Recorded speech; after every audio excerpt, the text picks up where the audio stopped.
Bear's effort in one particular area of rubble led to a sad recovery. New York City Fire Chief Peter Ganci. He was hitting upon pieces of paper that were over the area with blood on it and then sensing down below that there was somebody down there. We found him in the area against the American Express building underneath a fence and some other things. How much credit do you give Bear in helping you find your chief? All of it. Firefighter John Augier was the first to reach Ganci. He only knew he'd found his chief after looking through a wallet near the body.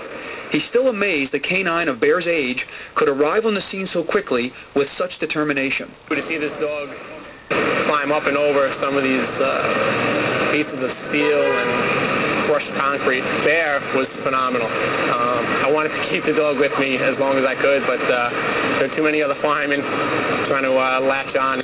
Tell me the circumstances of how you were brought to the scene. Who called you and how did you get to the scene? We were dispatched to the scene, engine 35. Right out of here, or out of the one down there? Right. Okay, and you've been at the same place for 6 years, right? Yeah. Okay. Well, actually, 2 of the years I rotated out. But. Okay, so you get down to the scene, you just, what did you say? You said you saw it was pretty amazing. We arrived what you saw down there. A minute or two after the second collapse. I'm sorry, a minute or two before the second collapse. Okay. I guess we were about 8 blocks away. And you said something about the size of the debris field. What did it look like? The debris field, it looked like the moon. It was like being on the moon. It was a completely different world. And it was like, you said the size, it was like 16... You couldn't see the other end. And it was 16 acres large. I mean, we found that out after that. It was a tremendous debris field. So when did you meet Bear and Scott? How did that come about? That was later on in the day. I'd have to guesstimate, I guess, around between 1 and 3 p.m. And I stumbled across him and another firefighter friend of mine, TJ Mundy, between those times. Yeah. Now, what did he? How did you use his services? How did he help you? Like I said, the debris field was so large that it was like trying to find a needle in a haystack to try to make recoveries and rescues. So really, that's all I want to get a sense of is, what did this guy help you do with Bear? How did he help you find your chief?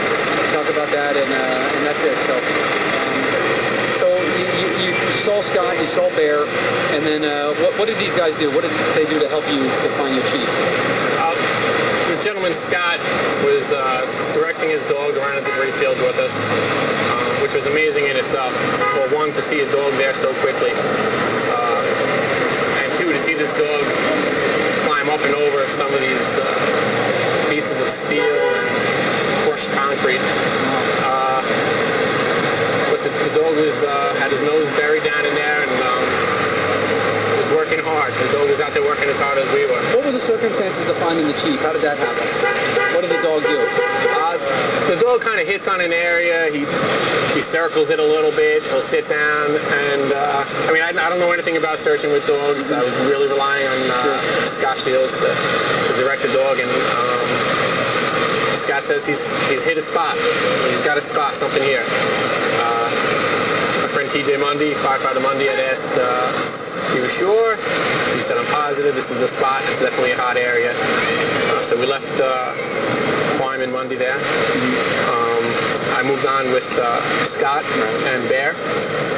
We moved about 100 yards away, and Bear hit on another spot, which we were able to make a recovery within 3-4 minutes of that hit. Really? Now, how much credit do you give Bear in helping you find your chief? All of it. We would have found him, regardless, like every one of the firemen there, and civilians. But we never would have found him that quick. And it was by chance that it happened to be Ganci, but... How's our audio, bud? Okay, fine. I just want a couple other things and we'll be done here. You don't work with these dogs all the time either, so just for the viewer who doesn't work with these kind of dogs at all, obviously, and doesn't know much about them, just give us a sense of how important they were to the overall scheme of things of what was going on down there. down there that day. How much did they help you guys in trying to accomplish your goal of getting these guys recovered? In the aftermath, I think the dogs played a pretty key role in recoveries because of their sense of smell and their abilities to locate bodies. Because, like I said, the debris field was so large. Where do you start? You know, you just didn't know where to start, and they were the answer. They gave us that answer. The dogs pretty much looked at us and said, "This is where you're going to start," and that's what we went with. But Bear was phenomenal. I wanted to keep the dog with me as long as I could, but there were too many other firemen trying to latch on, and Scott too. There's a guy, I'm not too sure how old Scott is.